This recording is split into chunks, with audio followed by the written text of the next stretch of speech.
The story is told that begins in verse 20, continues through 27. It's so emotionless, it's told in such a matter-of-fact way that it seems almost trifling, unimportant, not just a little bit difficult to understand. In several places in the Old Testament, we run across these odd scenes that seems almost out of place, slightly out of context perhaps. The problem is not with the verses. It's with our inability to connect them to the matters of the grave importance that they address. So let's examine closely what happens here. This is about Noah planting a vineyard, making wine, and getting drunk.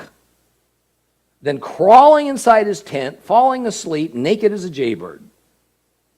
Yep, the great godly man Noah got drunk. In this case, wine. By the way, this is the first mention of wine, yayin, in the Bible. Now, much argument over these verses has occurred over the centuries, mostly centered on whether or not Noah accidentally created wine and then accidentally drank it and had the world's first hangover. Not much chance. Noah undoubtedly knew the result of fermenting grapes and then drinking it. Noah was just a man.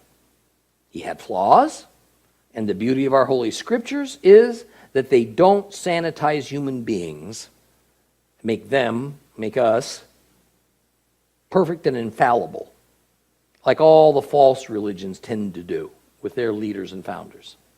Not even the greatest men of the Bible, our Bible heroes, are mentioned, without including some of their faux pas and their disagreeable character traits. And the reason for this is very straightforward. Our righteousness before God's not dependent on us. It's dependent on God. Always has been. Always will be. But for some reason, Ham enters the tent of Noah and discovers him drunk and naked. And he goes out of the tent and he tells his two brothers, Shem and Japheth. The two brothers then drape a cloak over their shoulders. They walk backward into Noah's tent, and they let the garment fall over their father's nakedness without having looked upon him.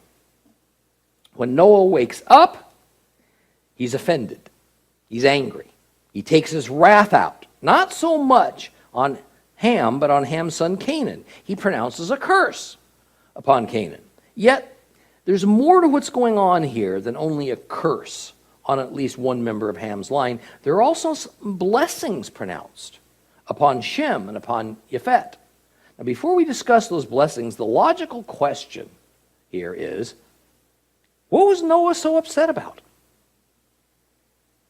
Why did his grandson Canaan, who doesn't appear to even have been involved in this event, get the brunt of this curse? Well, ancient sages have come up with all sorts of reasons. Without going into detail, the thought is that Ham did far more than just to happen in upon his father's nakedness, that Ham committed some type of unnatural act upon his father, Noah, because Ham had become a wicked man. Virtually every competent Bible version uses words in verse 24 that says something like, and when Noah awoke, he knew what his youngest son had done to him.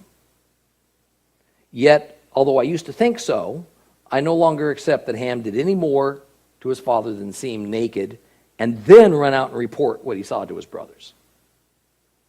After a lot of reading of the ancient Hebrew sages, I see that there were likely two crimes committed by Ham.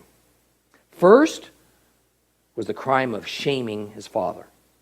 It was not simply seeing his father Noah drunk and naked that was the crime. It was what Ham did about it. Rather than show respect by just covering up his father and then leaving without uttering a word, Ham dashed outside and tattled to his brothers. And in doing so, Ham did not honor his father. And what a principle's laid down here. Noah deserved to be honored because, first, he was Ham's parent. Second, because God called Noah of all men on earth tzaddik, righteous in his sight. If God thought Noah righteous, that's the end of the matter. Ham should have not pointed out his father's sin to his brothers. Now, the second crime that Ham may have committed, and this is my own theory on the matter, is that called lashon hara in Hebrew.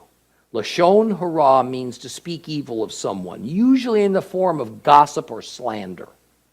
Now, though it may not sound all that serious, because it's done rather usually in our society, in fact, once we get to Leviticus and begin discussing tzara'at, which is usually mistakenly called leprosy, we're going to see that this disease is thought to be God's punishment, and that the crime or the sin associated with contracting tzara'at is almost always lashon hara, speaking evil of someone.